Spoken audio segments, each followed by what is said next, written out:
जय हिंद साथियों, कैसे हैं आप? आइए, बहुत बढ़िया होंगे। आज हम बात करने वाले हैं सेट नंबर 1 की, जिसमें 35 क्वेश्चन रहेंगे। और जो आपको पहले से बता जा चुका है कि आपके 15 क्वेश्चन रहते हैं आपके कंप्यूटर के, और 20 क्वेश्चन रहते हैं आपके यहाँ पे यूपीजीके के। और यहाँ पे उन प्रश्नों की बात करेंगे जो सेट नंबर पहला और बहुत दिन पहले हमने टेलीग्राम पे करवा दिया था, उसके 19 तारीख को वहाँ से भी काफ़ी सारे क्वेश्चन मिले हैं।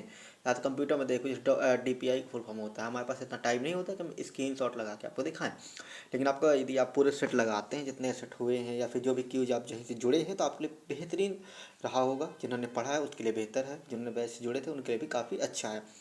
बस आपको खुद से भी कुछ मेहनत करनी पड़ेगी। पूरा कोई एक व्यक्ति मेहनत नहीं कर सकता है, पूरी तैयारी बिल्कुल A to Z नहीं बता सकता कोई भी, क्योंकि इसमें बहुत सारी समस्याएं भी होती हैं। ठीक, आगे देखते हैं हमारा सेट का पहला क्वेश्चन क्या कह रहा है। तो यहाँ पे कहा जा रहा है कि निम्न में से कौन सा डिवाइस आउटपुट डिवाइस की श्रेणी में आता है। यहाँ पे सिंपल से पूछा जा रहा है कि ऐसा कौन सा डिवाइस है जो आउटपुट डिवाइस की श्रेणी में आता है।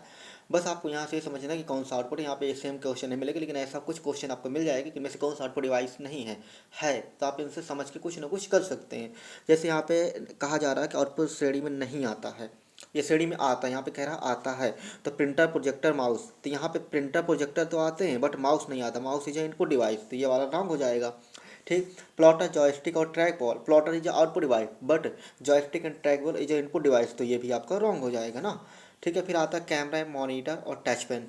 टच पेन इज आपका input device, then camera is input device, is capturing device, then आपका मॉनिटर इज आउटपुट डिवाइस, तो ये भी आपका रॉन्ग हो जाएगा ना। मॉनिटर, स्पीकर और प्लॉटर, तो इसका राइट आंसर क्या हो जाएगा? मॉनिटर, स्पीकर और प्लॉटर, क्योंकि आपको पता है monitor is output device. Speaker आवाज़ देता है, ये भी आउटपुट डिवाइस है। प्लॉटर बड़े बड़े बैनर छापने का काम आता है, ये भी आउटपुट डिवाइस है। Is right answer. Okay, then next सवाल। दूसरा सवाल आपका यहाँ पे क्या कह रहा है, देखो। एक्सेल स्प्रेडशीट में सेल एक्टिव करने के लिए उपयोग की जाने वाली शॉर्टकट कुंजी की बात कर रहा है। किसकी बात कर रहा है? शॉर्टकट की बात कर रहा है ना। तो ये शॉर्टकट क्या एग्जाम में जरूर पूछे जाएंगे, किसी न किसी एग्जाम जरूर पूछेगा, क्योंकि बहुत बार पूछी है और बहुत इंपॉर्टेंट भी है, और एग्जाम के बेस पे तुरंत किसी भी पेपर सेट करने वाले के माइंड में आता है। ठीक है, तो स्प्रेडशीट संबंधित ये सवाल है, बहुत अच्छा है, जिसमें कहा जा रहा है कि स्प्रेडशीट में सेल को एक्टिव करने के लिए उपयोग होने वाली शॉर्टकट कुंजी क्या है। यदि सेल को हमें एक्टिव करना है तो हम क्या करते हैं? तो कंट्रोल ई से पता है आपको सेंटरलाइंग होता है। F5 आपका नॉर्मली रिफ्रेश करने का काम आता है। ठीक है, control shift plus greater than, इसको आप बताए, आपने देखा होगा, यदि आप यूज करे होंगे तो इसका यूज क्या होता है कि साइज को इंक्रीज करने का, डिक्रीज और इंक्रीज में आता है ना। ठीक है, और F2 का यूज करते हैं हम, किस लिए करते हैं? F2 का यूज करते हैं एक्टिव करने के लिए। किस लिए करते हैं? एक्सेल स्प्रेडशीट में सेल को एक्टिव करने के लिए F2 का यूज किया जाता है, ये आपको याद रखना है। अगला सवाल देखते हैं आपका क्या कह रहा है यहाँ पे कि सही सम्मिलित कीजिए, इनमें से सही कौन सा मेल खा रहा है, मतलब सही कथन कौन सा। सिंपल इतना बताना आपका, और क्या जगह आपको सिंपल मान लो, बस सुमेल करना कौन सही है। तो देखो, पहला इलेक्ट्रॉनिक कंप्यूटर और यूनिक। तो पहला इलेक्ट्रॉनिक कंप्यूटर यूनिक है, ये आपका रॉन्ग। मतलब पहला इलेक्ट्रॉनिक कंप्यूटर तो आपका एनियक है ना। क्या है आपका? एनियक है, राइट। क्या है आपका? एनियक है ना। आप जानते हैं इसको, कई बार आपने पढ़ चुके हैं और वीडियो में भी पढ़ाया था हमने जब लाइव क्लास, थ्योरी क्लास हुई थी। एनियक भी है आपका। UNIVAC is first universal computer, then right. Windows को 1985 में बनाया गया, मतलब विंडोज 1985, मतलब ये विंडोज 1985 में बना है। Keyboard is a processing device, is wrong. आपको पता है कीबोर्ड इज इनपुट डिवाइस है। देन ये सभी, ये भी आपका नहीं होगा। मतलब यहाँ पे क्या कह रहा है, सही कौन सा है, तो आपको यही सही हो जाएगा कि विंडोज का निर्माण 1950 ईस्वी में किया जाता है। मतलब लॉन्च होता है, जो लॉन्च होता है वही हम मानते हैं। यहाँ पे लॉन्चिंग पर ही हमेशा ध्यान दिया जाता है, इसलिए इसका राइट आंसर क्या हो जाएगा? बी नंबर है, विंडोज। और 1985, मतलब विंडोज का निर्माण 1985 में होता है। ठीक, अगला सवाल आपका यहाँ पे है कि इंटरनेट के जनक किसे कहा जाता है। इंटरनेट के जनक आप किसे कहते हैं? जॉन फ्लेमिंग को। फ्लेमिंग का आपने रूल जरूर पढ़ा होगा, ये तो अलग था ना।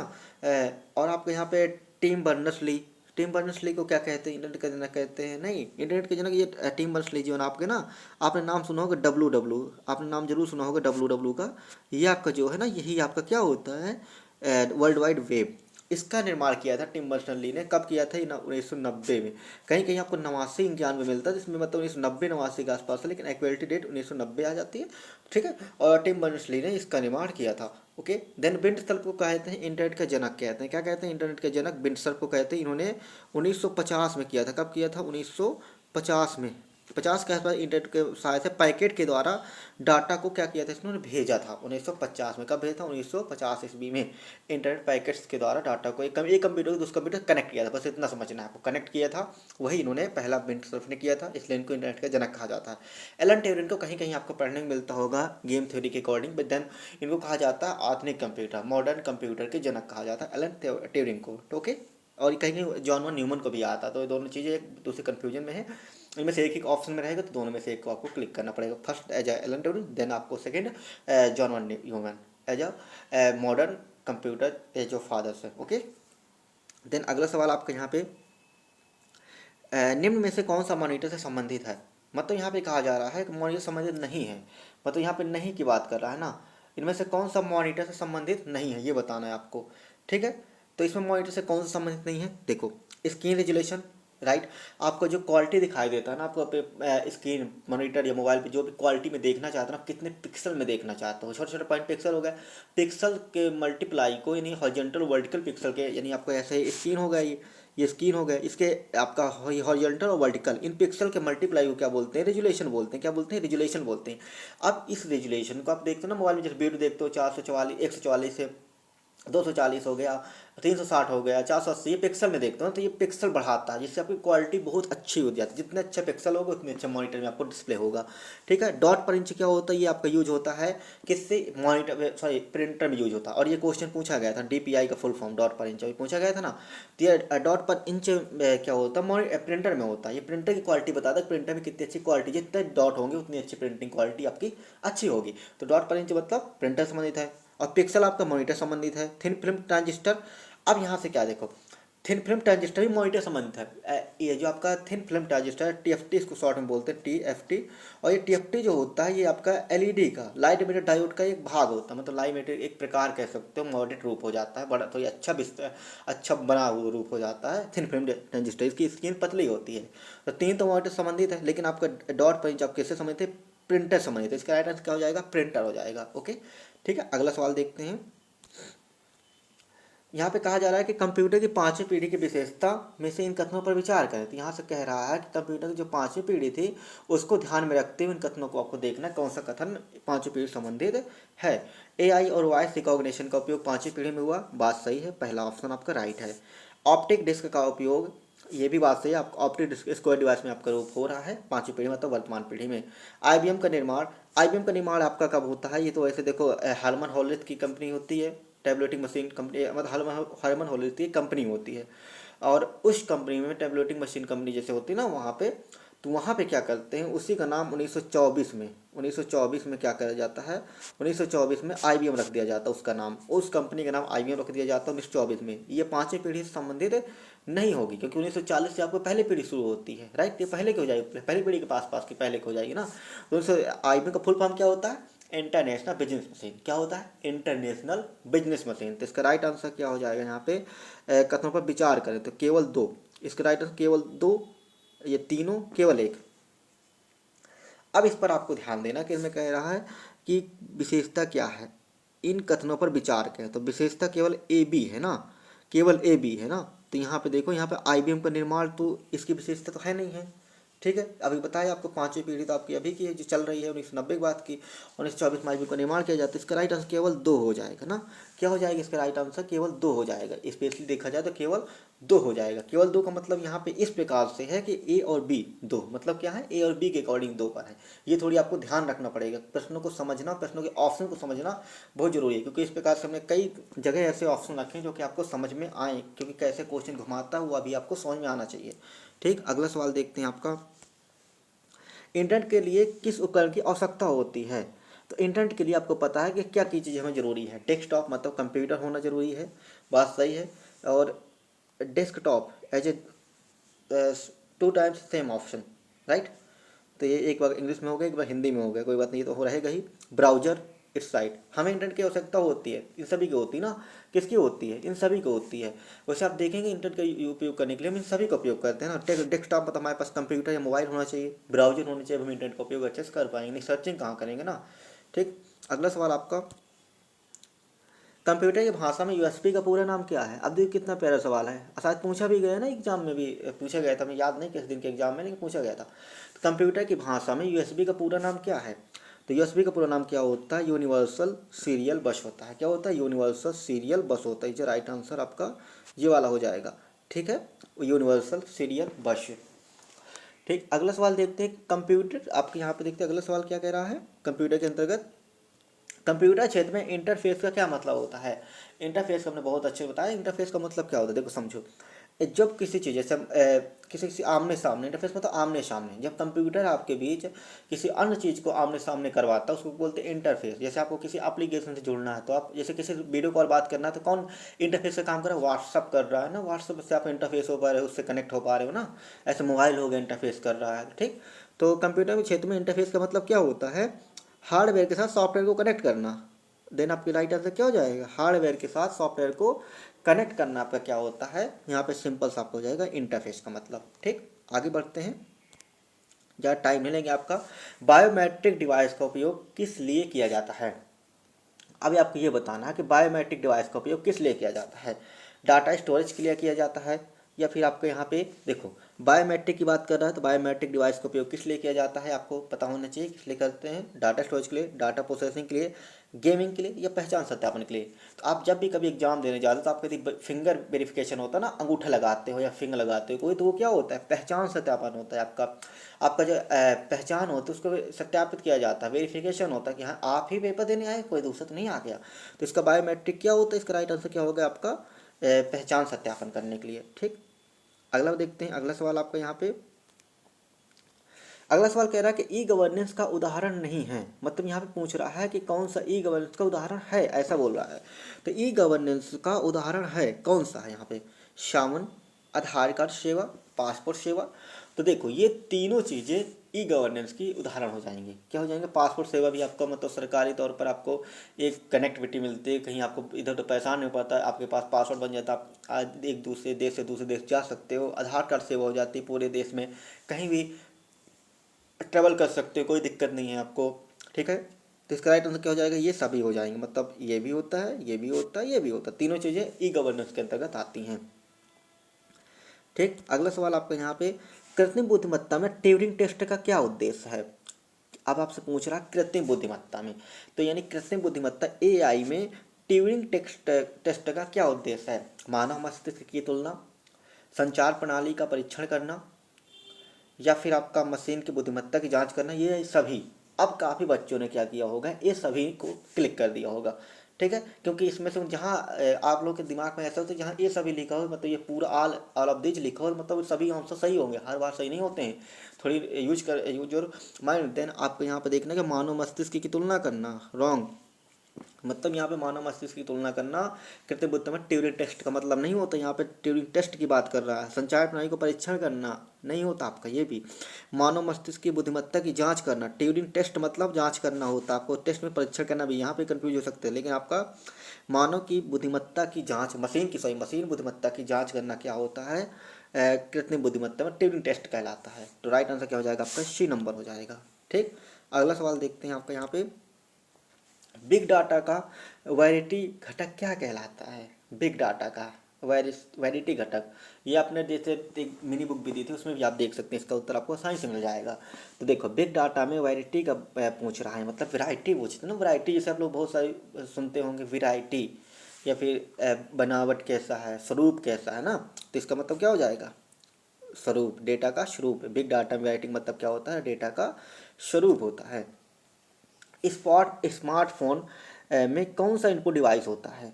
स्मार्टफोन में कौन सा इनपुट डिवाइस है? यहाँ पे ये कह रहा है कीबोर्ड, तो उसी में वो तो कीबोर्ड आपसे बाहर तो लगा नहीं होता, वो सभी उसी के अंदर होता है। माउस भी माउस बाहर से लगा नहीं होता मोबाइल में, वो भी उसी के अंदर होता है। प्रोजेक्ट लगा नहीं होता, मतलब टच स्क्रीन ही हो जाएगा ना।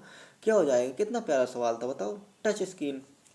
आपका मोबाइल में क्या टच करते? कीबोर्ड लिखना होता है, कीबोर्ड में टच स्क्रीन भी तो सब कुछ टाइप करते हो ना, कि आपका कीबोर्ड बाहर निकल के आता, हाँ आ गया बिल्कुल बाहर, खटर पटर टाइप करने शुरू हो गए। ऐसा तो नहीं होता ना, आपका कीबोर्ड भी उसी माउस में स्क्रीन पर ही आपको सब कुछ रहता, माउस भी रहता, सब कुछ वहीं से इंस्टॉल कर सकते हो, जो भी करना सब स्क्रीन पे ही करते हो, मतलब input device is a touch screen. Then right answer आपका। अब आगे बढ़ते हैं। अगला प्यारा सवाल है कि वर्ड प्रोसेसिंग में एमएस वर्ड में किसके द्वारा एक से अधिक लेबल या लिफाफे तैयार किए जाते हैं। एमएस वर्ड में मतलब वर्ड प्रोसेसिंग में एमएस वर्ड में किसके द्वारा, वर्ड प्रोसेसिंग आपका एमएस वर्ड है, आपको पता है कि इसमें किसके द्वारा अधिक से अधिक लेबल तैयार किए जाते हैं। Reference is not is a connected tools, then आपका page layout, page setup tools, mail merge, right answer. Mail merge में क्या होता है कि एक से अधिक हम लिफाफे हो गए, लेबल्स हो गए, लेटर्स हो गए, ज्वाइनिंग लेटर्स, ये सभी इस सब चीज़ें यहाँ से तैयार किए जाते हैं। किससे तैयार किए जाते हैं, आपका यहाँ से मेल मर्ज से तैयार किए जाते हैं। ठीक, ये प्यारे सवाल थे आपके, 15 सही होंगे आपके कंप्यूटर के सवाल। ठीक, अब आगे देखते हैं हम अपने और भी अन्य सवालों की ओर जो हमारे आ जाते हैं यूपीजी के। और यूपीजी का बहुत बेहतरीन सवाल है आपका ये, उम्मीद है कि आपको किसी न किसी एग्जाम में जरूर आएगा। जैसे कि यहाँ पे उत्तर प्रदेश का राज्य का जलीय जीव कौन सा है। 2023 में आपको एक्सेप्ट हुआ कौन, वेल मछली। कौन, वेल मछली। 2009 के 11 के आसपास शायद भारत में एक्सेप्ट हुई थी ना। उत्तर प्रदेश का जलीय जीव कौन सा है, वेल मछली या गंगा डॉल्फिन। ये बता, देखो यहाँ वेल मछली गंगा डॉल्फिन है, वो ऊपर क्लिक हो गया, गंगा डॉल्फिन, वेल मछली तो नहीं है ना, वेल मछली गलत हो जाएगा इसका। तो इसका राइट आंसर क्या हो जाएगा आपका, गंगा डॉल्फिन हो जाएगा, क्योंकि गंगा डॉल्फिन 2009-11 के आसपास भारत में एक्सेप्ट हुई और 2023 में उत्तर प्रदेश सरकार ने जलीय जीव के रूप में गंगा डॉल्फिन को एक्सेप्ट कर लिया था। ठीक है, ओके, आगे देखते हैं अगला सवाल आपका। यहाँ पे उत्तर प्रदेश का हाई कोर्ट वर्तमान में कहाँ है। वो चाहे वर्तमान में हो चाहे उस समय जहाँ पे था वहीं पे रहेगा ना। तो 1866 के आसपास इसका स्थापना होता है ना, कब होता है, 1866 में स्थापना होता है। कहाँ होता है आपका, ये बता, देखो कहाँ पे स्थापित होता है, प्रयागराज, जिसको हम कहते हैं इलाहाबाद, इलाहाबाद कहते हैं ना। ट्रांस में पहले आगरा से, फिर आगरा से इलाहाबाद आता है, फिर इसके इलाहाबाद से खंडपीठ एक बनाया जाता है लखनऊ, उत्तर प्रदेश की राजधानी लखनऊ में। तो मतलब हाई कोर्ट कहाँ पे, प्रयागराज में है। ठीक, आगे देखते हैं अगला सवाल है, प्रयागराज में होने वाले महाकुंभ में शाही स्नान को किस नाम से जाना गया। अब देखो शाही स्नान बहुत आप सुन रहे होंगे इस समय, ये सब देख, शाही स्नान सुन रहे हैं ना। तो शाही स्नान का जो शब्द है ये शाही स्नान को वर्तमान में किस नाम से जाना जाएगा। तो सरकार ने घोषणा की कि शाही स्नान को हम जानेंगे अमृत स्नान के नाम से। किस स्नान के नाम से जानेंगे, अमृत स्नान के नाम से जानेंगे, ये सरकार ने घोषणा की थी। अगला सवाल देखते हैं आपका, उत्तर प्रदेश सरकार ने अपना बजट वर्ष 2024 कब पेश किया था। मतलब 2024-25 जिसको कहते हैं ना, 2024-25 का जो बजट सरकार ने कब पेश किया है। तो ये कब पेश किया आपको बताना है, 5 फरवरी, 22 मार्च, 22 जनवरी, 16 मार्च, 18 अप्रैल। तो देखो उत्तर प्रदेश सरकार ने 22 जनवरी को क्या होता है, अयोध्या में श्री राम मूर्ति का उद्घाटन होता है, मतलब उनकी प्राण प्रतिष्ठा होता है। 5 फरवरी को हमारे जो सुरेश खन्ना जी हैं, कौन है, सुरेश खन्ना जी, वित्त मंत्री है ना सुरेश खन्ना जी, उनके द्वारा 5 फरवरी को बजट पेश किया जाता है राज्यपाल के संरक्षण में। फिर आपका क्या होता है, 16 मार्च, 18 अप्रैल, मतलब 2 डेट आपको याद रखनी है, 22 मार्च को मतलब प्राण प्रतिष्ठा और 5 फरवरी को बजट पेश होता है। ठीक, कितने का पेश होता है आपको कमेंट में बताना है। यदि आपको लगे कि हाँ टेस्ट आपके लिए काफ़ी कारगर है तो आप अपने दोस्तों को बता सकते हैं, दोस्तों को भी जोड़ सकते हैं। टेलीग्राम ग्रुप पे भी आप वहाँ पे लाइव क्विज के रूप में जुड़ सकते हैं और यूट्यूब पे आप चैनल के साथ जुड़ सकते हैं, आपके लिए बहुत सहायक सिद्ध होंगे। ठीक, आगे देखते हैं अगला सवाल आपका, बीमेल को पहचाने, मतलब इनमें से कौन सा सही सम्मिलित नहीं है जो लिखे हुए हैं ना। जैसे एक तब आपके मिनिस्टर नेम लिखा और इस पर मिनिस्टर का पद कौन सा है। जैसे आपका सुरेश खन्ना जी जब वित्त मंत्री आपका फाइनेंशियल मिनिस्टर आपके है ना, पता है आपको। तो ये कौन है, सुरेश खन्ना जी हैं। आपको यहाँ पे सूर्य प्रताप शाही, तो सूर्य प्रताप शाही कौन है, तो आपको पता है सूर्य प्रताप शाही कौन है आपके, तो ये कृषि मंत्री है ना, सूर्य प्रताप शाही कृषि मंत्री हैं। अब यहाँ पे हमें पहचानना, बीमेल को पहचानना है ना। ठीक है, और यहाँ पे बात करते हैं आपके दारा सिंह चौहान पंचायती राज मंत्री, ये बात सही है। आपको बताना संजय निषाद किससे हैं। अब आपको ये मतलब 3 सही है, लेकिन आप तो गलत, बीमेल पहचान मतलब गलत तो यही होगा ना। अब आपको बताना है कि संजय निषाद जी हैं वो कौन से मंत्री हैं, ये आपको बताना है। ठीक है, ठीक, आगे देखते हैं अगला सवाल है यहाँ पे, उत्तर प्रदेश लोक सेवा आयोग का गठन भारत सरकार के अधिनियम 1935 की धारा 264 के तहत कब किया गया था। उत्तर प्रदेश लोक सेवा आयोग का गठन भारत सरकार अधिनियम 1935 की धारा 264 के तहत, मतलब कब, किस धारा के तहत किया जाता है, 264 के तहत कब किया गया था, ये आपको बताना है। तो यहाँ बात करें उत्तर प्रदेश लोक सेवा की, तो लोक सेवा आपकी 1937 में आई थी। 1937 में कब होती है, 1 अप्रैल, कब होती है आपकी, 1 अप्रैल, याद रखना, 5 फरवरी 1 अप्रैल। यहाँ पे राइट आंसर क्या हो जाएगा आपका, 1 अप्रैल 1937 इसका राइट आंसर हो जाएगा। ओके, आगे बढ़ते हैं अगले सवाल की ओर, टाइम ज़्यादा टेक नहीं करेंगे। आपको निम्न में से कौन सा सही सुमेलित है, मतलब इनमें से सही कौन सा, मतलब ये देखो मेल खाने वाले आ गए ना सवाल, इनमें से कौन सा सही सुमेलित है, ये कह रहा है। देखो, उत्तर प्रदेश का सबसे पूर्वी जिला आपको पता है ललितपुर, आपका मध्य प्रदेश है, 3 तरफ से घिरा जिला है। और यदि पूर्वी जिले की बात करें तो अब पूर्वी जिला कौन सा हो जाता है आपको, यहाँ पे बलिया हो जाता ना, बलिया, बलिया आपको नाम सुना होगा, अभ्यास लगा हुआ राज्य बलिया। सबसे पश्चिमी जिला कौन सा है, तो सबसे पश्चिमी जिला आपका ये नहीं होता। सबसे पश्चिमी जिला कौन सा है आपका, तो आपको पता है शामली है ना, शामली जनपद आपका हरियाणा से लगा हुआ, हरियाणा के पास सीमा साझा करता है ना, शामली जनपद, ठीक है। अब प्रदेश का सबसे वर्षा वाला गोरखपुर, ये बात आपका सही है, सबसे वर्षा वाला गोरखपुर है, सबसे कम वर्षा वाला देखो मथुरा आगरा हो जाता है ना उस साइड का। तो प्रदेश का सर्वाधिक वर्षा वाला गोरखपुर, ठीक। अगला सवाल देखते हैं आपका यहाँ पे, उत्तर भारत के में भारत के कुल क्षेत्रफल का उत्तर प्रदेश का क्षेत्रफल कितने प्रतिशत है। ये सवाल शायद सभी को आता होगा और ये सवाल आपको जरूर मिलेगा एग्जाम में, बहुत बेहतरीन सवाल है। आपने सभी पढ़ा होगा कि आपका 7.33% है ना, 7.33% उत्तर प्रदेश का क्षेत्रफल भारत के कुल क्षेत्रफल का आता है, ठीक। अगला सवाल देखते हैं आपका यहाँ पे, स्वतंत्रता के बाद उत्तर प्रदेश विधानसभा के अध्यक्ष पर बैठने वाले पहले व्यक्ति कौन थे। अब देखो, सवाल सिंपल सिंपल पूछ रहा है, किसकी बात कर रहा है आप सभी समझ गए होंगे। बस यहाँ पे थोड़ी उसने क्या कह दिया, स्वतंत्रता के बाद उत्तर प्रदेश के विधानसभा अध्यक्ष पद पर बैठने वाले पहले व्यक्ति कौन से हैं। तो आपको पता है, ये सब बहुत बार आपने पढ़ा होगा और क्यूज में काफ़ी बार हो चुका है, राजर्षि पुरुषोत्तम दास टंडन, ठीक। अगला सवाल है आपका, उत्तर प्रदेश के पहले उप मुख्यमंत्री कौन थे। तो उत्तर प्रदेश के पहले उप मुख्यमंत्री की यदि बात करते हैं तो आपको पता है केशव प्रसाद मौर्य इज प्रेजेंट में आपके जो हैं उत्तर प्रदेश के उप मुख्यमंत्री हैं, कौन है, केशव प्रसाद मौर्य हैं, ठीक है। तो ये आपके नहीं होंगे ना, यहाँ पे तो रॉन्ग। फिर आपसे कह रहा उत्तर प्रदेश के पहले उप मुख्यमंत्री चौधरी चरण सिंह, ये आपका राइट आंसर हो जाएगा। और विश्व प्रताप सिंह, ये तो आपको पता ही कौन है, गोविंद बल्लभ पंत भी आपको पता है कौन है, ठीक है। जैसे आपका प्रथम मुख्यमंत्री की बात करें तो ये सब आप बता सकते हैं। चौधरी चरण सिंह इसका राइट आंसर हो जाएगा, उत्तर प्रदेश के पहले उप मुख्यमंत्री। अगला सवाल देखते हैं आपका यहाँ पे, शाहजहांपुर को नगर निगम कब बनाया गया। शाहजहांपुर की बात कर रहा है तो शाहजहांपुर आपको 2017-18 के आसपास बने थे।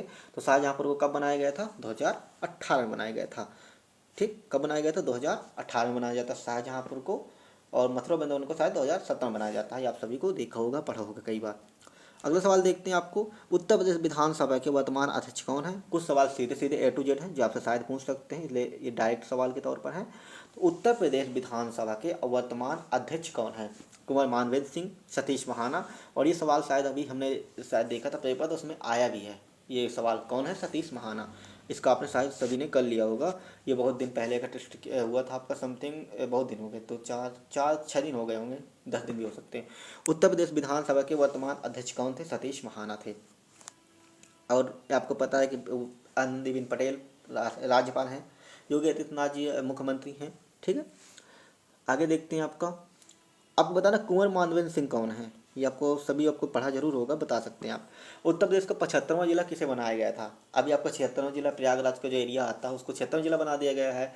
अब यहाँ पे बात करें उत्तर प्रदेश का 75वां जिला कौन सा है, तो उत्तर प्रदेश का 75वां जिले की जब बात करता है तो आपको याद रखना चाहिए संभल। किसको याद रखना है, आपको संभल को याद रखना है, ठीक। किसको याद रखना है, संभल, आपका इसका राइट आंसर हो जाएगा, ठीक है। अगला सवाल देखते हैं आपका, बहुत प्यारा सवाल है अगला, जनगणना संबंधी सवाल आ गया यहाँ पे कि 2011 की जनगणना के अनुसार, यहाँ पे बात कर रहा है 2011 की जनगणना के अनुसार उत्तर प्रदेश की ग्रामीण साक्षरता दर कितनी थी। यहाँ पे बात करें ग्रामीण, ना कि पूरी शहरी। ग्रामीण आपको पता है कम ही रही होगी ना, कितनी रही होगी, कम ही रही होगी, आप सभी जानते हैं। तो उत्तर प्रदेश की जनगणना के अनुसार, उत्तर प्रदेश की 2011 की जनगणना के अनुसार ग्रामीण साक्षरता दर कितने प्रतिशत है। तो ग्रामीण की बात कर रहे हैं, तो ग्रामीण ये आपको शहरी पुरुष हो जाती ना, शहरी हो जाती। तो ग्रामीण की 65.5 हो जाती, कितनी हो जाती है, 65.5 हो जाती है, ठीक है, याद रखना है। अगला सवाल आपका यहाँ पे, निम्न में से कौन सा कथन सही नहीं है। मतलब यहाँ पे नाइट सफारी पार्क नोएडा मतलब सही नहीं है, ऐसे पूछ रहा है, क्या पूछ रहा है आपको, देखो यहाँ पे समझो आप सवाल बढ़िया से।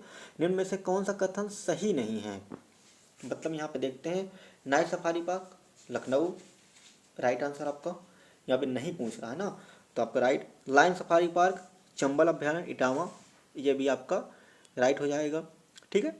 यहाँ पे क्योंकि हमें नहीं को समझना है। घड़ियाल अभ्यारण्य आपका इटावा, ये भी सही है।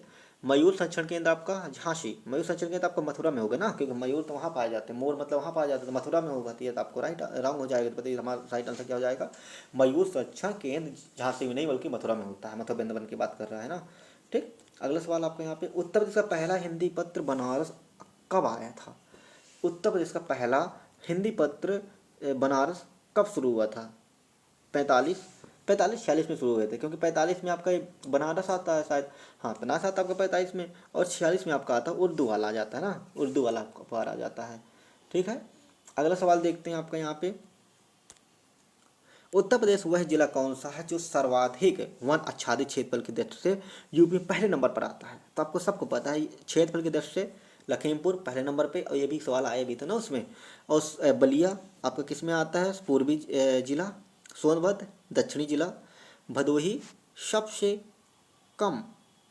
यहाँ पे क्या कर रहा है? वह जिला जो सर्वाधिक वन आच्छादित क्षेत्र की बात कर रहा है यहाँ पे, तो वहाँ सोनभद्र, तो ये सोनभद्र सबसे कम आपका भदोही, और सबसे ज़्यादा आपका हो जाएगा सोनभद्र। ये क्या हो जाएगा? सबसे ज़्यादा की बात कर रहा ना, कि सबसे ज़्यादा क्या हो जाएगा आपका? सबसे ज़्यादा हो जाएगा आपका सोनभद्र, और सबसे कम ये हो जाएगा भदोही। कम में क्या हो जाता है? भदोही आ जाता है ना। ठीक है, याद रखना, सबसे ज़्यादा सोनभद्र, सबसे कम भदोही। और जितने भी वन संबंधित सवाल पूछे तो यही संबंधित होंगे, याद रखना है आपको। अगला सवाल है कि उत्तर प्रदेश संगीत नाटक अकादमी 1969 में कहाँ स्थापित की गई थी? तो यहाँ से बात कर रहा है संगीत नाटक अकादमी की। उत्तर प्रदेश की संगीत नाटक अकादमी आपकी लखनऊ में 1969 में स्थापित की गई थी। ठीक है, याद रखना है। अगले सवाल की ओर बढ़ते हैं। अगला सवाल हमारा क्या कह रहा है यहाँ पे, केंद्रीय पक्षी अनुसंधान। अब यहाँ पे बात कर रहा है केंद्रीय पक्षी अनुसंधान की बात कर रहा है ना, तो ये कहाँ पर है? तो देखो, केंद्रीय पक्षी अनुसंधान की जब बात करें तो आपको यहाँ पे याद रखना है लखनऊ, झांसी, इज्जत, भदोही। तो भदोही आपको पता ही हो गया, लखनऊ भी आपको यहाँ पे इज्जत नगर की बात कर रहा है ना, इज्जत नगर की बात कर रहा है। केंद्रीय पक्षी अनुसंधान संस्थान कहाँ पे है? तो इज्जत नगर में है। ठीक है, अगला सवाल देखते हैं आपको यहाँ पे, उत्तर प्रदेश के संदर्भ में से कौन सा कथन गलत है? मतलब उत्तर प्रदेश के संदर्भ में निम्न में से कौन सा कथन गलत है? गेहूं उत्पादन में उत्तर प्रदेश पहले स्थान पे आता है, ये बात आपकी सही है। गन्ना उत्पादन में उत्तर प्रदेश पहले स्थान पर भी आता है, ये भी बात आपकी काफ़ी हद तक सही है, पहले स्थान पे आ जाता है। फल उत्पादन में उत्तर प्रदेश प्रथम स्थान पे, तो प्रथम नहीं आता, शायद दूसरा तीसरा आता है, तीसरा गलत हो जाएगा आपको यहाँ पे। फल उत्पादन में आपका इसका राइट आंसर यहाँ पे क्या हो जाएगा? उत्तर प्रदेश पहले स्थान पे नहीं आता है। ठीक है, याद रखना है आपको। और सब्जी उत्पादन में उत्तर प्रदेश द्वितीय स्थान पर, ये बात सही है आपकी। कितना ईमानदार सवाल है ये। आगे देखते हैं आपका अगला सवाल क्या कह रहा है। बस इतना ही थे, आपके 35 कंप्लीट हो गए। तो ये 35 सवाल थे आपके, कुल 15 आपके कंप्यूटर के थे और 20 आपके यूपी जीके के थे। तो कैसे रहे सवाल आपको मिलते हैं फिर नेक्स्ट सेट पे। अगला सेट आपका जल्दी आपको उपलब्ध होगा, आप इसके डिस्क्रिप्शन में देख सकते हैं, प्लेलिस्ट में देख सकते हैं, पूरे आपको सभी सेट मिल जाएंगे। ठीक।